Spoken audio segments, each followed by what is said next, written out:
Thank you very much. I am absolutely thrilled to be here. Absolutely blessed to have this opportunity, humbled to have this opportunity, and cannot tell you how excited I am to be here. I'd like to take a moment for a second to recognize Coach Alt. I understand I cannot replace the man. I'm not going to try to. I understand that the legacy that he has created here, what he has meant to this state, to this university, and to be simply associated with his name and with everything he's done here as a coach is truly an honor for me.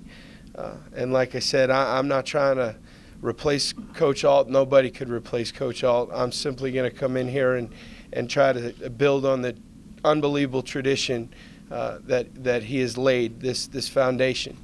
At this time, I would like to publicly thank my wife, Laura, our children, Aiden and Charlotte. It's not easy being a coach's spouse. It's a hard life. My man Aiden is going on his fourth city here in 4 years. My wife gave birth to Charlotte about a week before the start of training camp in College Station, Texas. And I don't know if any of you have ever been to College Station, Texas in July, but it's not the place you want to be 9 months pregnant. So, you know, I owe her a debt of gratitude for allowing me to chase this dream. And it's, excuse me, it's our dream. So, I'd like to say hello to my mom and dad who are watching on the internet. If my dad figured out how to turn the computer on. My brother Chris and Dennis and my sister Lynn, we're a football family. My mom and dad did an unbelievable job of proving that you can win at the highest level and still be a great set of parents, be a great mom and dad, and very proud to be associated with them.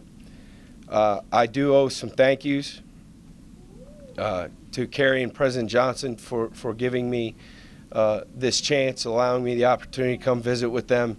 I'll be forever indebted that they were willing to take this chance.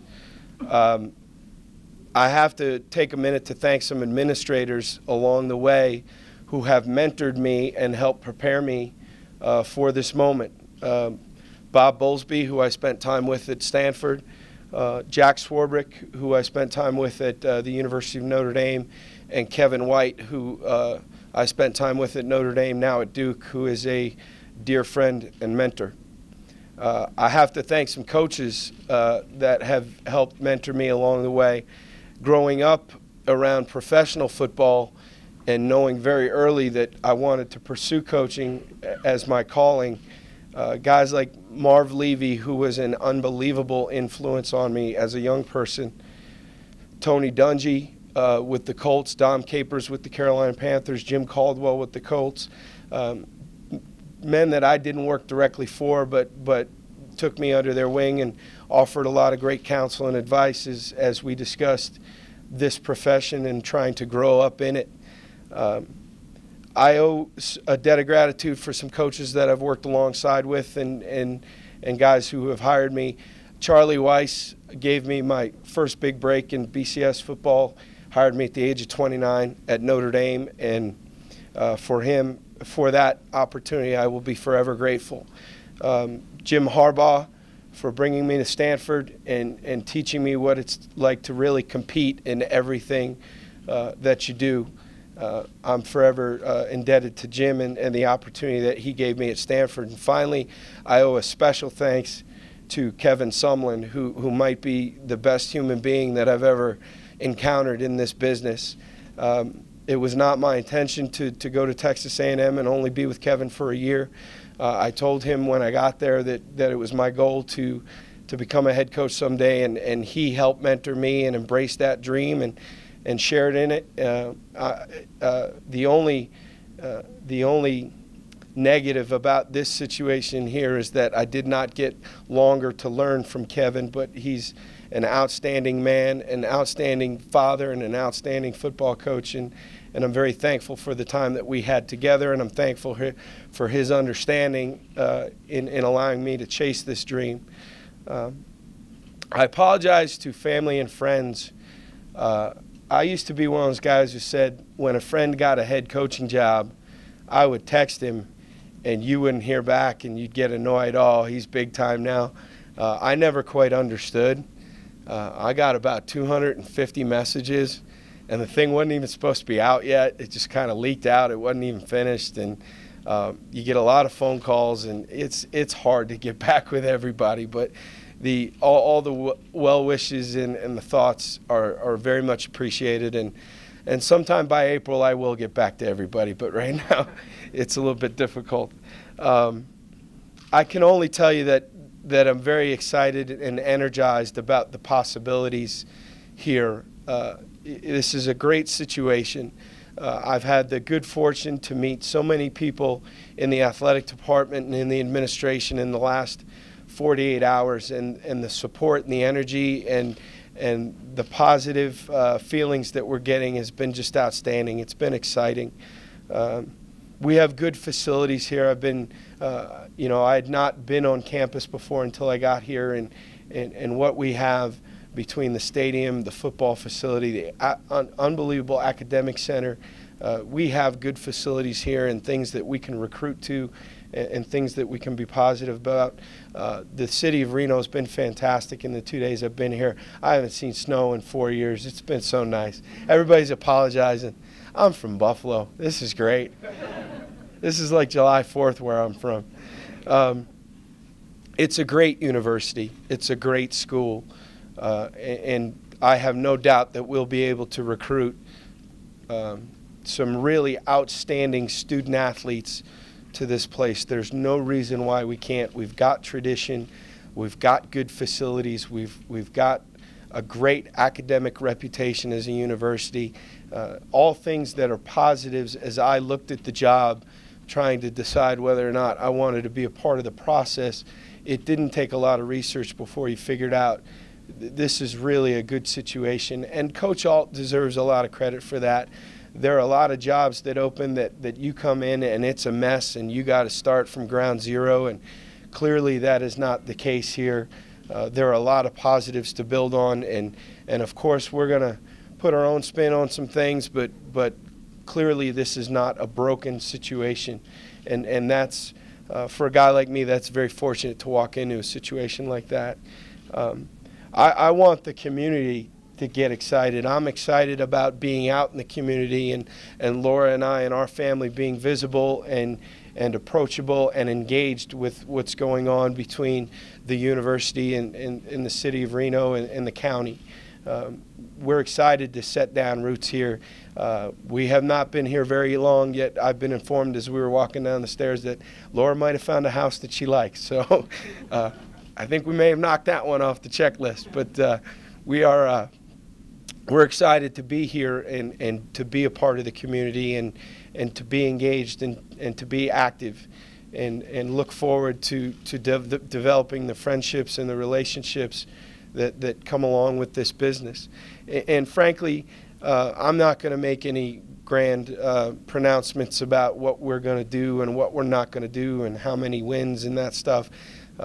That's not right. I mean, what we're going to do is make sure that we build a program, continue to build a program that this university and this community, this city can be proud of, and that not only in the state of Nevada but up and down the West Coast, people can wear their blue and silver proudly, and that's what we're going for, and we're gonna work very hard to achieve that goal. So. With that being said, I guess we'll open it up to questions at this point. What have those last 10 days been like for you? A circus. It's been a little bit crazy. I was telling Carrie we had some time together in the airport today, and we're joking a little bit. I was in my office in College Station packing up some odds and ends to go spend about 7 or 8 days in a hotel in preparation for the Cotton Bowl. And I saw the scroll across the screen that Coach Alt had retired. And I thought to myself, boy, somebody's going to get a really good job. That's a good job. And fortunately for me, that somebody turned out to be me. So it worked out well, but the wheels really started spinning while we were in Dallas. So, you know, to have to try to manage getting prepared to play the Cotton Bowl against Oklahoma and doing what I'm responsible to do, and that's helping our team win that game, and at the same time try to prepare for the interview was a little bit of a challenge, but we managed our way through it. We had a practice over at Cowboy Stadium on the day that I was set to interview, and my dad was with me, and he rode the bus with me, and we had about a 30-minute powwow on the way from the stadium back to the hotel about just, I guess if anybody has experience interviewing coaches, he does. So we were just going through, I guess, a little last-minute tips and reminders.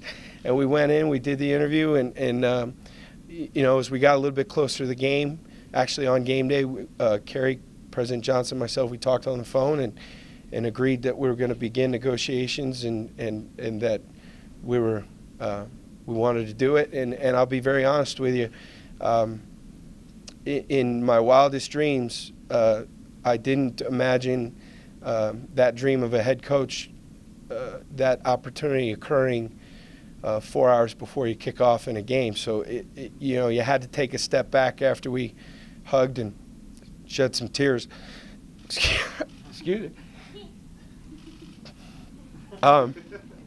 To then shift gears and say, I got to get ready to go play a game. So it was a whirlwind. It was. And then to be in Texas and try to be putting things together over the phone.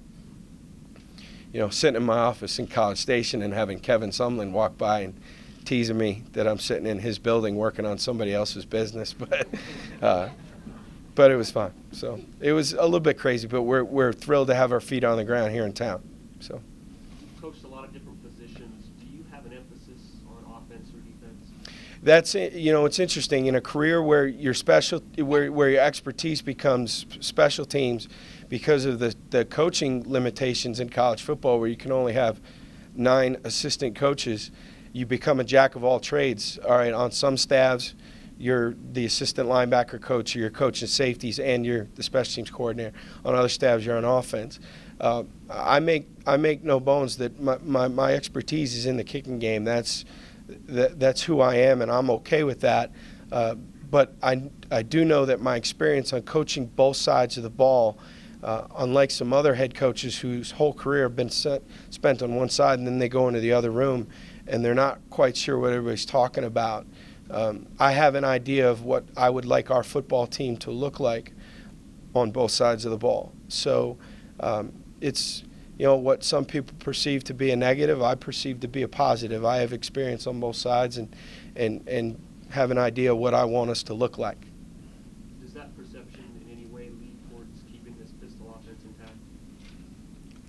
Not the well, I mean, for one thing, I'm not a dummy now. I mean, the offense has been pretty good. So, and frankly, the pistol offense has been Nevada's identity, and why change it? I mean, we will bring collectively as an offensive staff, we will bring our own thoughts and expand upon it, but it's not broken, so why come in here and try and overhaul it? And the players are comfortable in it, and they enjoy it, so apparently Aiden agrees. So. How much did you know about Nevada before you interviewed for the job? As much as you would know, just somebody in the profession, that there was a good fan base, that there's been a winning tradition. I studied them a couple of years ago when the game occurred at Notre Dame, and I was on the other sideline. So, you know, I believe it was the opening game of the season. So we studied, you know, most of the summer. You're sitting there watching tape, and so I mean, I knew there were football players here. One of the things that really excited me was the recruiting blueprint. To know that, all right, we're going to start in the home state first, and we're going to go ahead and compete for every player in the state that we think is good enough to help us win games. But then to be so close to California, which I have strong recruiting ties in from the Notre Dame and Stanford days, And frankly, I'm hoping to open up Texas. There's no reason that we can't go into Texas and be able to recruit guys. The staff has opened some inroads in the Pacific Northwest, and I'm excited about that. And frankly, I don't see there's any reason that we couldn't go into Hawaii and find target guys that would have interest in things that we do specifically. I know my athletic director's probably not thrilled to hear that, as the flight costs for a recruiter to go to Hawaii are probably a little steep, but there are some places I think we can gain some inroads, and there's some natural recruiting areas that fit the footprint perfectly. Seems like you have a lot of things to do just because you just accepted the job. What are some of the most pressing needs that you need to fulfill? Well, it's unfortunate that the transition occurred during a period of time when school was not in session, because the first thing I would have done was try to get the team all together as quickly as possible and get in front of them. We've tried as best we could to get on the phone with as many as we could. We've probably talked to a dozen guys on the phone. It's important that they know that this thing's stable, we're going to be fine. And frankly, transition is toughest on the players. And we need to get with them as quickly as possible and getting them feeling better about where things are at. These guys did not sign a letter of intent to come here for Brian Polian. They came for Coach Alt. So we've got to make sure that the veterans, the older guys, the leadership on the football team, we need to get with them as quickly as possible. The next situation we have to address clearly is the coaching staff, and that is fluid. We're trying to do that. We're trying to move quickly as possible because we are up against the recruiting deadline, but at the same time, we need to use our due diligence and make sure that we're making the right decisions and moving forward. And then after that, frankly, we need to recruit. We need to recruit. We got 3 weeks of contact left before the signing date. We have a handful of commitments. We have a lot of spots to fill, and we need to get out on the road and get into some homes and get as many quality young candidates on this campus as we can over here the next 3 weekends. Coach, from your time at Notre Dame and Stanford and Texas A&M, what have you learned about building a football culture, not just a football program, but a culture that kind of embraces the community with all its traditions, et cetera? Culturally, I don't know if people really understand the job that Jim Harbaugh did at Stanford. And to be able to witness what he did there firsthand was an incredible learning experience. Just the nature of Stanford, just because of how well-rounded the student body is there, and it's a pretty unique place.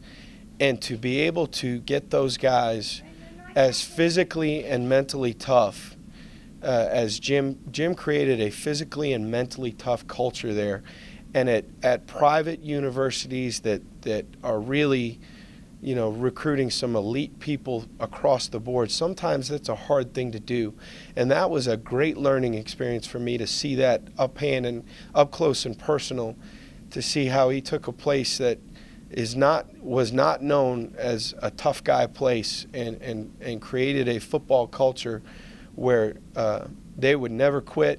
They would do anything you asked them to do. They would compete and compete and compete, and they're physically and mentally tough.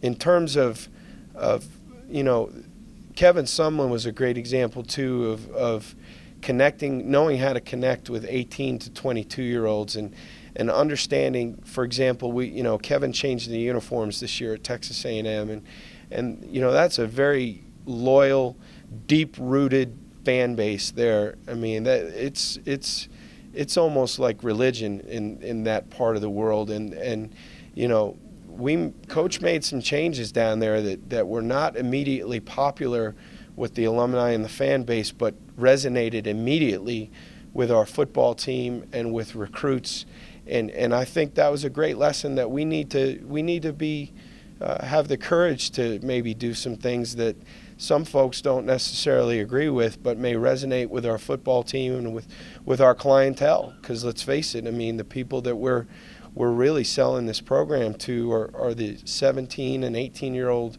young men that are picking colleges here over the next year and a half. The defense here has not been as good as the offense.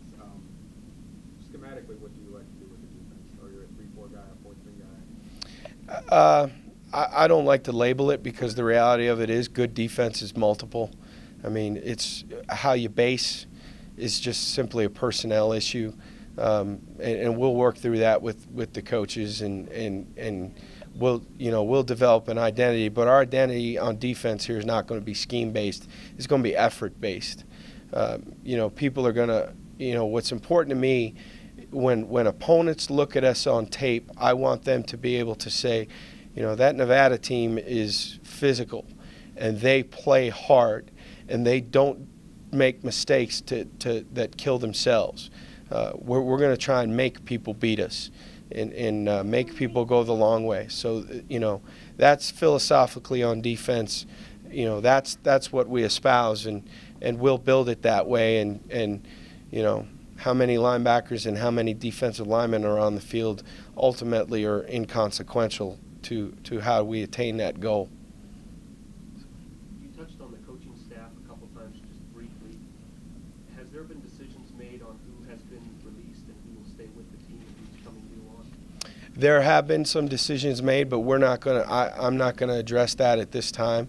There'll be a time and a place where we'll get together again, and when the staff is complete, we will give them the opportunity to come here and meet you folks and allow you to ask them those questions. But until the staff is complete, to be honest with you, I'm really not comfortable with it. And the conjecture that goes on, and I know it's just the nature of the beast between Twitter and the blogosphere, and I understand everybody's got a job to do, but the conjecture that's out there is so far has not been correct. I mean, there have been some decisions made, but when the time is right and we feel it's appropriate, we'll release the whole staff at one time and allow everybody the chance to come ask them questions.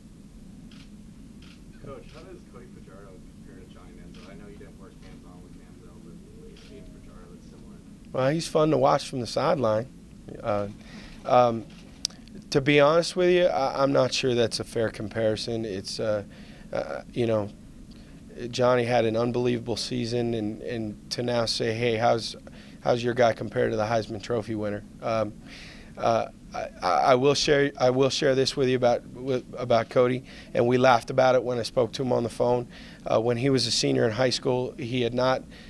His recruitment started a little bit late in the process. He was not a highly regarded guy towards the middle of his senior year, and I was at Notre Dame at the time, but had been in a conversation with a 1AA program about possibly becoming their head coach, and I kept going back to Servite with my Notre Dame shirt on, telling Cody, hey, if I get this job, I'm coming after you. Sit tight, I'm coming after you.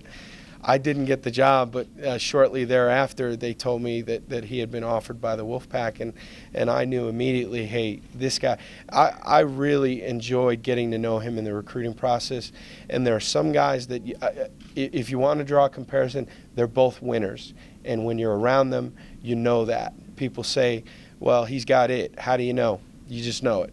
When you're around it, you know it, and both those guys have it. And we consider ourselves blessed for having inherited a good quarterback like that. And I guess the best compliment I can pay is my older brother came through here scouting for the Atlanta Falcons this year, and my older brother Chris, and shortly after the word got out that I had accepted this job, he called me up and he said, hey, you have a real quarterback. And I said, well, I'm happy about that. So.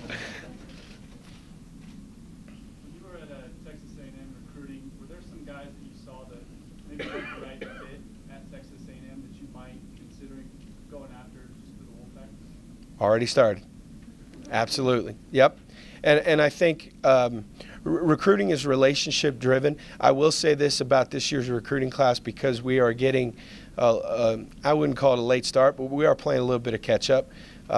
This recruiting class may have a little bit more of a national flavor to it, because now we're in a position where, as coaches join the staff from other parts of the country, they know the areas that they recruited, and they feel comfortable with certain guys, and we're going to be open to that in this given year. Clearly, in a normal cycle, we'll look in the home state first, and then it'll be California and Texas in the Pacific Northwest, but this might be a year where you randomly see a guy from the East Coast or the Midwest because of relationships. The bottom line for us, and we talked about this late last night as a staff, is I'm not concerned about where they're being recruited. I don't care who's offered him. I really could care less about how many stars somebody has been given by any of the recruiting services. I appreciate the work that those companies do, but ultimately we have to trust our own eye and our own experience. And if our staff believes in a guy and believes he's academically sound, a good kid, is tough and will compete, then those guys help you win games. And I'm confident that we'll be able to find 17, 18 of those guys here in this recruiting cycle that will want us and will want them. Your recruiting chops have been, highly noted. What makes for a good recruiter, and why have you been so successful? Well, I think early in my career, Charlie Weiss sent me out to California and said, go try and beat USC, and I was so young and dumb, I was like, okay, yeah. It didn't occur to me that I shouldn't be winning any of those battles. But I do believe, and we talked about this as a staff, I do believe you can outwork people in recruiting. I don't think you can outwork people in coaching. We all, during the season, grind it out pretty good. We're limited in the amount of time by the NCAA that we can spend with our players. Everybody, everybody's fairly equal when it comes to the coaching end of it. But when the recruiting part of it, you can outwork people in recruiting. And when you have assistant coaches that are willing to drive that extra 90 miles into a little town that nobody's ever heard of because there might be a kid there, and you turn over that rock and you find one of those guys who turns out to be a player, that's where you can get people. And when you have guys that can connect with young people and can connect with their families and high school coaches and build on those relationships, when you have guys that understand that process, you can be effective in recruiting. And look, I owe a debt of gratitude to Manti Te'o and to his family, Brian and Otilla. I mean, they're great people, and I'm not naive to the fact that when he committed to Notre Dame, that changed the perception of me nationally as a recruiter. So I owe him a shout out as well. So and I'll be forever grateful for him and the faith that he showed in Coach Weiss and myself in making the decision that he made to go to Notre Dame.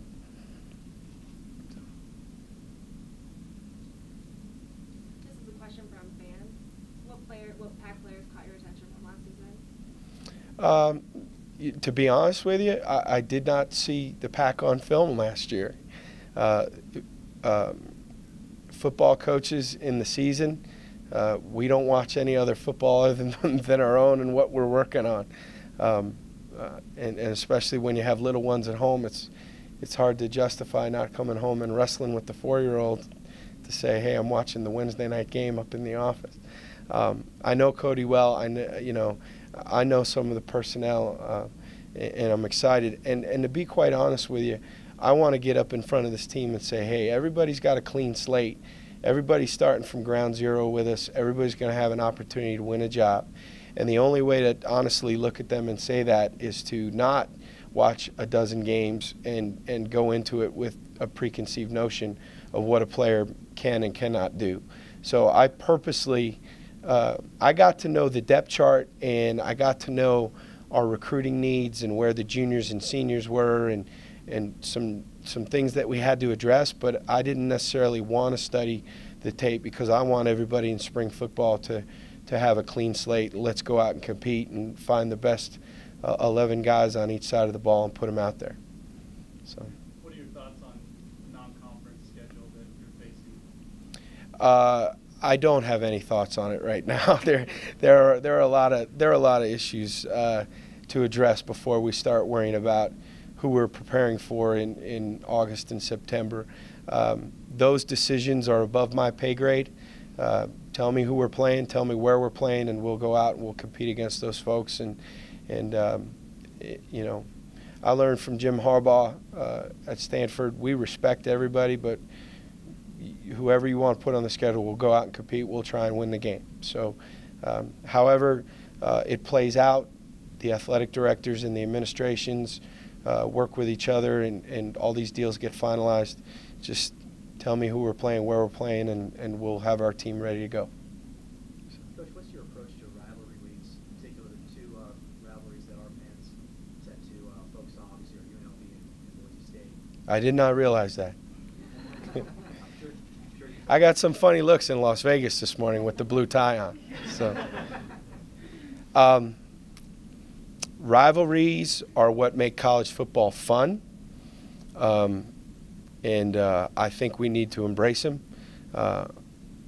It's part of what makes this game special. That being said, those guys know when it's a big game. I don't need to tell them. I mean, in the end, all the rah-rah speeches and cannon blasts we can muster 3 minutes into the game, it's still about blocking, tackling, protecting the football. You still got to go play, and that's what we're going to focus on. We're going to focus on winning games. And I know it sounds cliche, and this is the great lesson that I learned from Charlie Weiss. We have 12 one-game seasons. Try very hard not to look at the schedule as a whole. We have one challenge at a time, and right now our next challenge is going to be our off-season conditioning, followed by spring football, followed by the summer, and then let's go get ready for UCLA. And after that, I don't give much thought to it, to be honest with you. Anybody else? At this time? All right, we'll go ahead and wrap it up. Thank you. Appreciate everybody for coming out. Thank you very much.